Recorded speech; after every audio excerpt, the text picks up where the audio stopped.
ሰላም ጤና ይስጥልን ውድ ሪፖርተር ተከታታዮች የሰዓቱን ዜናዎች ቀጥዬ ያሰማችኋለሁ። በቅድሚያም አርዕስተ ዜና። ሁለት የኢሃፓ ከፍተኛ አመራሮችና የአቶ ታዬ ደንደአ ጠበቃ በሽብር ጥቃት ሙከራ ተጠርጥረው በዛሬው ዕለት ፍርድ ቤት ቀርበዋል። ሀገራዊ የምክክር ሂደቱን የሚመሩ አመካካሪዎችም ሆኑ የእውቀት ግብዓት የሚሰጡ ባለሙያዎች በተመካካሪዎች ላይ አቋም የመጫን ተግባር ፈጽመዋል ተብሎ የተነሳውን ጉዳይ እንደሚያጣራ የምክክር ኮሚሽኑ አስታውቋል። ሌሎችንም ይዘናል። አብራችሁን ቆዩ። ሁለት የኢሃፓ ከፍተኛ አመራሮችና የአቶ ታዬ ደንደአ ጠበቃ በሽብር ጥቃት ሙከራ ተጠርጥረው በዛሬው ዕለት ፍርድ ቤት ቀረቡ።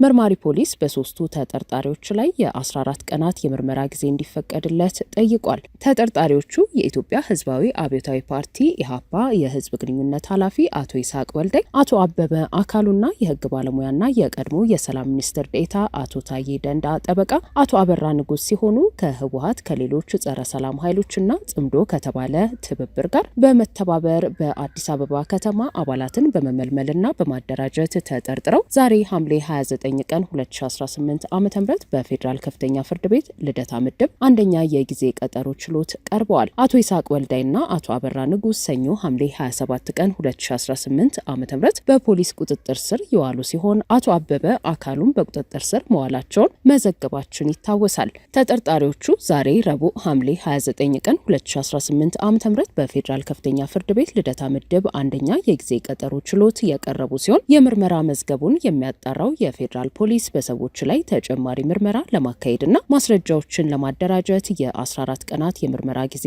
ጠይቋል። ተጠርጣሪዎቹ በተለያዩ የዩቲዩብ ሚዲያዎች ማለትም ኢትዮ ፎረም፣ ኢትዮ 360 እና አንከር ሚዲያ ላይ ያደረጓቸውን ንግግሮች ከቀረበባቸው የሽብር ወንጀላ ጋር ተያያዥነት ያላቸው መሆናቸውንና ድርጊቱ የሽብር ወንጀል መሆን አለመሆኑን መርምሮ ውሳኔ ለመስጠት ፍርድ ቤቱ የቪዲዮ ማስረጃዎች ቀርበው እንዲሰሙና በዋስትና ላይ ትዕዛዝ ለመስጠት ፍርድ ቤቱ ለአርብ ነሐሴ 1 ቀን 2018 ዓ.ም ቀጠሮ ሰጥቷል። ኢሃፓ ትላንት ባወጣው መግለጫ አባላቱ በሰላማዊ መንገድ ሀሳብን በነጻነት የመግለጽ መብታቸውን የተጠቀሙ በመሆናቸው በአስቸኳይ እንዲፈቱ መጠየቁ ይታወሳል።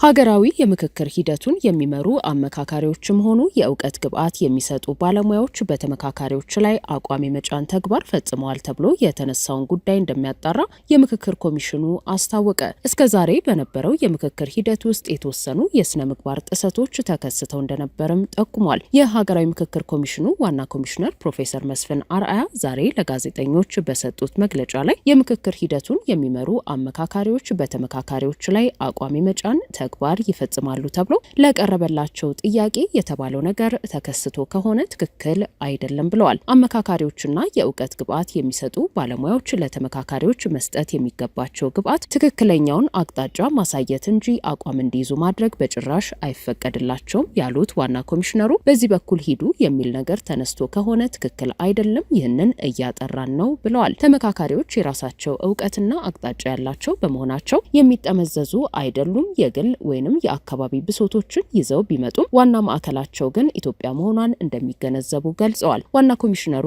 አክለውም በስብሰባው ላይ የሚገኙ የክልል ርዕሳነ መስተዳድሮች፣ ከንቲባዎችና ሚኒስትሮች እንደ ማንኛውም ተመካካሪ እኩል ተሳታፊ እንጂ ስልጣናቸውን የሚያሳዩበት መድረክ አይደለም ብለዋል። ከሞላ ጎደል አመካካሪዎቻችን የተሰጣቸው ሚና በትክክል እየተወጡ ነው። ሆኖም አልፎ አልፎ ሚዛን የሳቱ ጉዳዮች ካሉ በጊዜው እርምት እንዲደረግባቸው እናደርጋለን ብለዋል። እስከዛሬ በነበረው የምክክር ሂደት ውስጥ አንዳንድ የስነ ምግባር ጥሰቶች ተከስተው እንደነበርና መከባበር አልፎ አልፎ ሲዳከም ማስተዋላቸውንም ፕሮፌሰር መስፍን አርአያ ገልጸዋል። ይህ ጥሰት ዳግም የሚከሰት ከሆነ ኮሚሽኑ ባለው የስነ ምግባር መመሪያው መሰረት እርምጃ እንደሚወስድ ኮሚሽነሩ ተናግረዋል። እንዳስተዋላችሁት እዚህ አዳራሽ ውስጥ የክልል ርዕሳነ መስተዳድር አሉ። የከተማችን ከንቲባ በሙሉ ቀን እዚህ ይገኛሉ እና ሌሎችም የፌደራል አመራር ሚኒስትሮቹም እዚህ እንደሚገኙ አስተውላቸዋል። እዚህ የሚመጡ የክልል ርዕሳነ መስተዳድር ሆነ ከንቲባዎች እንዲሁም ሚኒስትሮች እንደሌላው ተመካካሪ በትክክል ቁጭ ብለው በስነ ስርዓት እንዲመካከሩ ነው እንጂ የነሱን ስልጣን ወይም ጉልበት ሊያሳዩን አይደለም። እዚህ ያለን ተመካካሪዎች ሁላችንም እኩል ነው። ለሁላችንም ፊታችን ያለችው መሃላችን ያለችው ከጀርባም ከጎናችንም ያለችው ኢትዮጵያ ሀገራችን ነች። ያንን ነው ማዕከል አድርገን እዚህ እየተነጋገርን ያለነው። ስለዚህ በምንም አይነት ቢሆን አንዳችን በሌላችን ላይ ጫና መፍጠር የለብንም። አዎ አንዳንድ የሥነ ምግባር ጥሰቶችን አስተውለናል። ያው እንዳልኩት በምንነጋገርበት ጊዜ ከመጀመሪያው ቀን ጀምሮ ብለው ምንድነው ምክክር ማለት መከባበር፣ መነጋገር፣ መደማመጥና ወደ ማዕከል ወይም ወደ ኮንሰንሰስ ወይም ወደ መግባባት መድረስ ማለት ነው። እዚህ ውስጥ አንዳንድ ጊዜ መከባበር ሲዳከም አስተውለናል። አንዳንዶች ብድግ ብለው የሌላውን ማንነት ለመጨፍለቅ ሲሞክሩ አስተውለናል። ይሄ በፈረንጅኛው በኔ ሙያ ስሊፕ ኦፍ ዘ ታንግ ይባላል። በአማርኛ ደግሞ የአፍ ወለምታ ልንለው እንችላለን። ይሄ በጭራሽ ትክክል አይደለም። 15ቱ ስነ ምግባር መርሆቻችን ውስጥ አንዱ የሐሳብን ማፍለቅ ማምጣት እና ወደፊት ማራመድ እንጂ አንደኛውን ሰው በሚያሳንስ መልኩ በጭራሽ መሆን የለበት። እስካሁን ድረስ አንዳንድ ያስተዋልናቸው ነገሮች አሉ።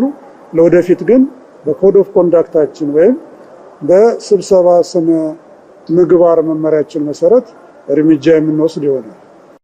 እስካሁን በስልታዊ ቡድን አማካኝነት በተካሄደው ምክክር በብዙዎቹ አጀንዳዎች ላይ ወደ መግባባት የሚወስዱ ምክረ ሀሳቦች መታየታቸውን የጠቀሱት ዋና ኮሚሽነሩ ለዚህም ሂደቱ የፈጀውን ይፍጅ ተብሎ የስልታዊ ቡድን ምክክር በደንብ ጥርት ብሎ ወደ ዋናው የቡድን ጉባኤ መተላለፍ አለበት ተብሎ በመሰራቱ እንደሆነ ገልጸዋል። ከነገ ጀምሮም በ500 ሰዎች የሚዋቀረው ጉባኤ እንደሚጀምር ዋና ኮሚሽነሩ ተናግረዋል። የአዲስ አበባ ከተማ አስተዳደር ገቢዎች ቢሮ ግብር ከፋዮች ግዴታቸውን በወቅቱ እንዲወጡ ተደጋጋሚ ጥሪ እያቀረበ በሚገኝበት በዚህ ወቅት የመዲናዋ ግብር ከፋዮች ደግሞ ምሬት አዘል ቅሬታ በስፋት እያቀረቡ ነው። በተለይም የቁርጥ ግብር ተመን የሚተመንባቸው ግብር ከፋዮች በሚጣልባቸው የግብር መጠን ፍትሐዊነት ላይ ከፍተኛ ቅሬታ እንዳላቸው ይገልጻሉ። ከአቅማችን በላይ የገቢ ግብር እንድንከፍል እየተደረገ ነው ሲሉ ቅሬታቸውን ከሚያሰሙት መካከል በቂርቆስ ክፍለ ከተማ የወንዶች ጸጉር ቤት ባለቤት የሆነው አይተው ሀብታሙ አንዱ ነው። ከ10 ዓመታት በላይ በተሰማራበት የወንዶች ጸጉር ቤት ድርጅቱ በርካታ ደንበኞችን በማፍራት ሲሰራና ለመንግስትም የገቢ ግብር ሲከፍል መቆየቱን ለሪፖርተር የገለጸው አይተው፣ ይሁንና ካለፈው ዓመት ጀምሮ የገቢ ግብር ተመን እጅግ ከፍተኛና ሊሸከመው ያልቻለ ጉዳይ እንደሆነበት ይገልጻል። በዚህ ዓመት በተለይም ያልሰራውበት ጊዜ ይበዛል። ገቢ የሚባል ነገር ባላገኘሁበት ዓመት እንድከፍል የተተመነብኝ ግብር ፍጹም ፍትሐዊ አይደለም። መንግስት ግምት ውስጥ ሊያስገባቸው የሚገቡ ነገሮችን መመልከት አለበት ይላል።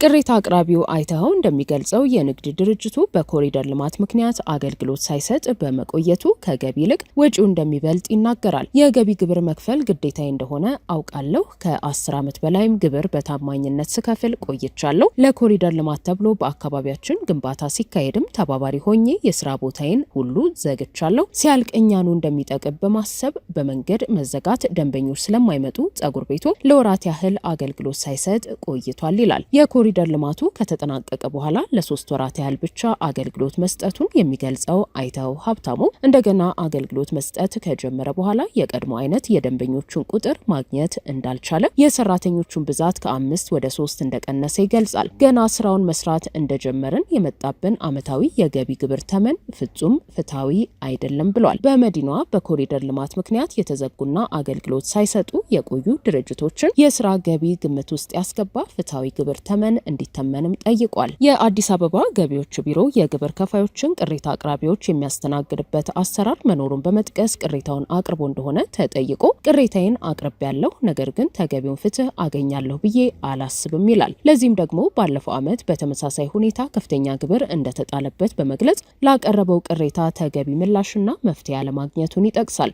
የገቢ ግብር ቅሬታ ለማቅረብ ወደ አራዳ ክፍለ ከተማ ሲያመሩ ያገኘናቸው ወይዘሮ አሰለፍ ተስፋዬ የመለስተኛ ሆቴልና ሬስቶራንት ባለቤት ናቸው። ዓመታዊ ገቢያቸውን ያላማከለ ተመን እንደተጣለባቸውና በዚህ ምክንያት ሆቴሉን በበላይነት የሚመራው ልጃቸው ከፍተኛ ጭንቀት ውስጥ መግባቱንና ለህመም መዳረጉን ገልጸዋል። የገቢ ግብር ቅሬታቸውን ለማቅረብ ወደ አራዳ ክፍለ ከተማ እያቀኑ የነበሩት ወይዘሮ አሰለፍ ከ20 ዓመት በላይ በሆቴል ስራ ቆይተናል። አሁን ግን የግብር መጠኑን መክፈል አልቻልንም። ከእንግዲህም በዚህ ስራ መቀጠል አልፈልግም፣ ልጄም በብስጭት በሽተኛ ሆኖብኛል በማለት ቅሬታቸውን በመሬት ነግረውናል። ወይዘሮ አሰለፍ ቅሬታቸው ተሰምቶ መፍትሄ ካላገኘ የንግድ ድርጅታቸውን ለመዝጋት እንደሚገደዱ ለሪፖርተር ገልጸዋል። ሪፖርተር ያነጋገራቸውን ጨምሮ ሌሎች የመዲናዋ ግብር ከፋዮችን መሰል ቅሬታ የከተማ አስተዳደሩ የገቢዎች ቢሮ እንዴት እያስተናገደ እንደሆነ ተጠይቆ አዲስ የግብር ጭማሪም ሆነ የተጣለ አዲስ ተመን አለመኖሩን በተጨማሪም ቅሬታ ያላቸው ግብር ከፋዮች የሚሰሙበትና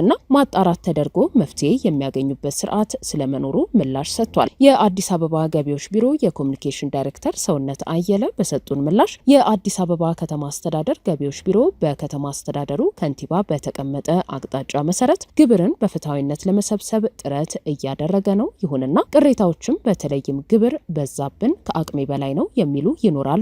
ይህም በአግባቡ ይጣራል ብለዋል። ከፍተኛ ግብር እንደተጣለባቸው በመግለጽ ቅሬታ የሚያቀርቡ ግብር ከፋዮች የተበራከቱበት ምክንያት ቢሮ አዲስ የግብር ተመን አውጥቶ እንደሆነ የተጠየቁት አቶ ሰውነት አየለ እንደውም ባለፈው ዓመት ኢኮኖሚ ውስጥ የነበረውን የግሽበት መጠን ከግምት ውስጥ ያስገባ የተመን ማሻሻያ የተደረገበት ሁኔታ አለ እንጂ አዲስ የግብር ጭማሪ አልተደረገም ሲሉ ምላሽ ሰጥተዋል። አቶ ሰውነት አየለ እንደውም ባለፈው ዓመት ኢኮኖሚ ውስጥ የነበረውን የግሽበት መጠን ከግምት ውስጥ ያስገባ የተመን ማሻሻያ የተደረገበት ሁኔታ አለ እንጂ አዲስ የግብር ጭማሪ አልተደረገም ሲሉ ምላሽ ሰጥተዋል። ይሁንና በገቢ ግብር ተመን ላይ የሚቀርቡ ቅሬታዎች በክፍለ ከተማም ሆነ በወረዳ ደረጃ ባሉ አጣሪ ኮሚቴዎች ታይተው ማስተካከያ የሚያስፈልገው እንዲስተካከል ይደረጋል ብለዋል። ይህ የቅሬታ ማጣራት አሰራር መኖሩ ሲነገራቸው ቅሬታቸውን የሚያነሱ ግብር ከፋዮች መኖራቸውንም ገልጸዋል። በከተማዋ ከሚከናወኑ የኮሪደር ልማቶች ጋር በተያያዘ ዓመታዊ ገቢያቸው መቀነሱን በመግለጽ ቅሬታ የሚያቀርቡ ግብር ከፋዮች ጉዳይ እንደ ማንኛውም የቅሬታ